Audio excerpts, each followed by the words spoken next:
Good morning. Welcome to the Bobby Moore Stands. My name is Chris, and I don't usually do these. It's usually Gary. However, I did feel somewhat compelled to put a short video together this morning.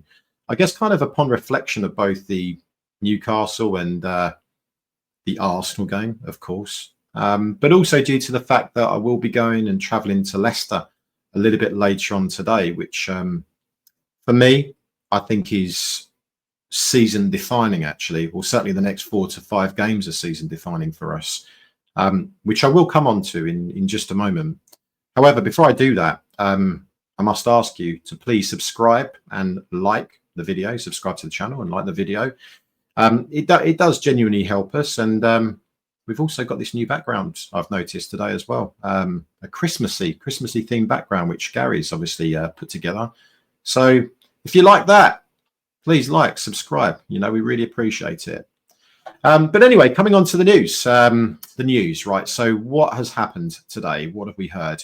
Well, firstly, we've been linked once again to a couple more managers, which again, just kind of reiterates and highlights how much pressure Lopetegui is under, which we all know, but how likely it is that he hasn't got a great deal of time left at West Ham unless he can somehow miraculously turn things around.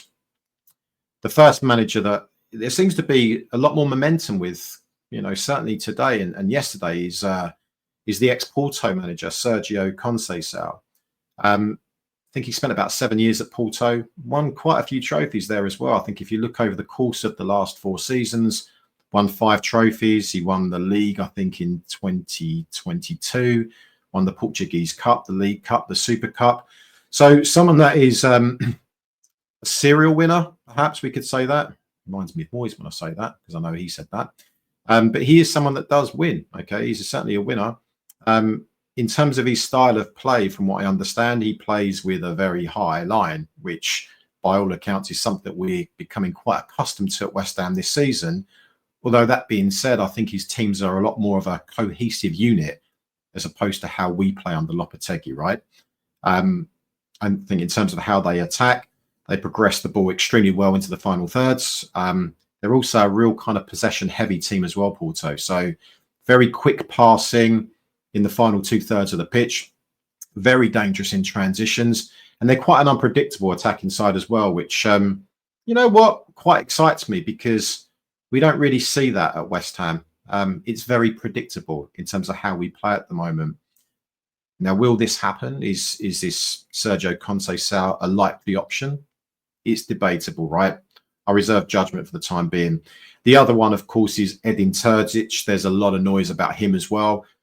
Again, interesting one because there does seem to be, again, a bit of momentum with him because he obviously has links to West Ham. He was Slaven Bilic's number 2 back in the Payet season. And I guess kind of more recently, he was managing Borussia Dortmund, whereby he got them to the Champions League final. No mean feat, by the way, to get them there because he did beat PSG to get to that final, which unfortunately they lost to against Real Madrid. But again, in terms of his style of play, very pragmatic, which I think is not necessarily something we as West Ham fans want, right? I think we all know what we want. We want much more of an expansive style of football, something that's going to get us off our seats, right? And we've not seen enough of that. So will Terzic be the right guy? It's really, really debatable.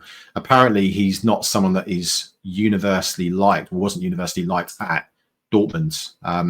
Apparently, he had a fallout with Nicholas Füllkrug, which is quite interesting. I don't know if that's true or not, but it is a rumour. But also not just Füllkrug, you're talking to certain other players, but also the fans as well. So again, I don't know what to make out of the Terzic rumours. I guess we'll have to wait and see. For me, my favourite option would be, I guess, Graham Potter. When you look at what is probably realistic, what we'll get, he's on a free. He understands the Premier League. For me, he poses less of a risk than someone like Terzic. And I think Conceição is probably just a bit of a pipe dream. I just can't see that one happening, to be honest with you. So, yeah, we shall see. But again, a lot of this is hypothetical and it's very much dependent upon how Lopetegui does in these upcoming games that we've got.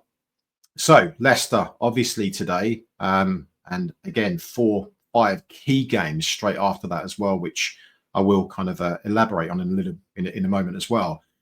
But if you look at other news, right, with regards to what players we have available today, pretty much most of the squad, aside from Fulkrug, who seems to be out all the time now, maybe he'll be back in a few weeks, who knows. Todibo apparently has picked up a knock. So whether or not he'll be available or not today's, it's looking unlikely. So I guess probably Mavropanos will deputise for him. We do have Mohamed Kudus back today, though, so that is definitely a plus for us. I know that he was incredibly stupid when he got that sending off against Spurs. But look, that's done now, right? And I think the reality of the situation is he is undeniably one of our best, if not the best player we have at West Ham. It's debatable whether or not he goes straight into that lineup. I'm undecided about that, to be honest with you. Should we be dropping anyone from the Arsenal game? Same lineup against Newcastle as well, of course. Not sure about that yet. Kind of feel that maybe we should. I'm kind of erring on the side of I think we should. So we'll see. But again, going back to my point, this is absolutely a season-defining moment for us as a club, as a team. Because right now, where are we? We're in 14th place in the league, right? We're 6 points off the relegation zone. So it's critical. And then when you look at the next 5 games, obviously including Leicester today, we've got Wolves, we've got Bournemouth, we've got Brighton, who I think they're currently 4th in the league. They're having an unbelievable season. And then we've got Southampton. So you're essentially talking about 4 teams that are all in the lower reaches of the Premier League that we cannot afford to be dropping any points against. Because then after that, we've got Liverpool and Man City, which again for us are going to be, let's be honest, kind of dead rubber games, right? It's just a free hit against those types of teams. So really what we're talking about is 5 key games right now that we do need to be getting as many points as we possibly can do, because if we don't, we could find ourselves in a really dire situation going into the new year, which none of us want. We do not want to be scrapping around in the bottom 3, 4, 5 places going into the new year. But that's exactly where we will find ourselves if we don't start getting points, and we need them quick. So starting today, Leicester. It's really hard to predict how this game's going to go because it's such an important game for us. Equally, it's a massively important game for Leicester as well because they're behind us, but they'll soon be catching up. I think they're 5 points behind us, but they'll soon be catching up if they win against us, of course. But also, they do have Van Nistelrooy, who has now taken over the reins at Leicester. And yeah, maybe it could be a new manager bounce, but I really hope that's not the case. So today's game, massive, absolutely massive. I think over the course of the next 2 games, forget the next 5 that I just mentioned, but certainly over the next 2, because I can't look that far ahead. Over the next 2 games, we have to be looking to get a minimum of 4 points out of those 2 games. We have to, because we're going to be in a dire situation if we don't. Now, how are we going to do that, right? So if we look at our lineup today, again, like I said, Todibo could be out. So I'm expecting that we'll probably line up with Fabianski in goal again. I suspect it'll be Aaron Wan-Bissaka at right back, Dinos playing centre back with Kilman Emerson at left back. Probably Souček and Paqueta in the middle again. Bowen wide right. I think Somerville will start wide left. Then you've got Soler playing in the middle, who does seem to alternate a little bit with Paqueta and Souček, which he did against Arsenal, right? He was the further forward of the 3 midfielders at times, but equally he was dropping back as well. But I kind of imagine it will be Souček and Paqueta playing in those kind of central midfield areas. Maybe Soler slightly ahead of them, and then probably Mickey Antonio playing up front because, let's face it, we've got no one else that we can play up front right now apart from Danny Ings, but I don't think he's going to start against Leicester. Am I happy with that team? Well, I don't know yet, is the truth. It really does depend. If it's going to be a Newcastle performance, then of course I'd be delighted. If it's going to be a performance like it was against Arsenal, whereby I look back on this and I don't necessarily think that it was down to a lack of effort in some respects, because I do think they did put some effort in. I do actually. But I just felt that we showed them too much respect, Arsenal. We did. And let's face it, Arsenal are a very, very good team. For me, that was the best team that we've played in the Premier League this season. So I think credit where credit's due. They deserved the win, but we certainly made it too easy for them. And I think the goals that we conceded for me was the biggest frustration of them all. You know, to concede 5 goals at home, it's not acceptable. And it's something that we really, really need to stop doing, is conceding and ultimately making silly, silly mistakes that are costing us quite significantly right now. We're conceding way too many goals. So I'm hoping that's going to be different against Leicester. Definitely see goals in this game. Definitely see goals in this, because like ourselves, Leicester also seem to be prone to conceding a lot of goals. So at current, I think they conceded around about 27 goals, which is the second most in the league, which is just slightly less than Wolves, coincidentally, right? So both Wolves and Leicester do concede a lot of goals. So I can see goals in this one.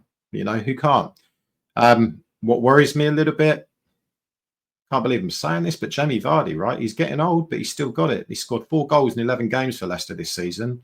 Van Nistelrooy certainly seems to rate Vardy as well. And of course, potentially could be that new manager bounce that I've already kind of alluded to as well. Really, really hope that's not the case, actually. It does concern me. So I'm going to go with a 2-2 draw. I want it to be a win, of course I do. But I think we will concede goals. And will I take a 2-2 draw now? I probably would do, actually. You know, providing, of course, that we beat Wolves in the following game. So, yeah, here's to hoping. I'd be really keen to gather your thoughts as well. You know, how do you think we're going to do today? Do you think we're going to win the game? Do you think we're going to lose the game? How do you think we're going to play? Is this going to be Lopetegui's last game in charge of West Ham? Because I'll tell you what, if we lose today's game, then I can't really see him lasting anything past the Wolves match, in truth. I really can't. But look, please do let me know in the chat. Like, subscribe on the video, and yeah, I guess all I can say for now is come on, you Wines. Let's hope we can get 3 points today against Leicester.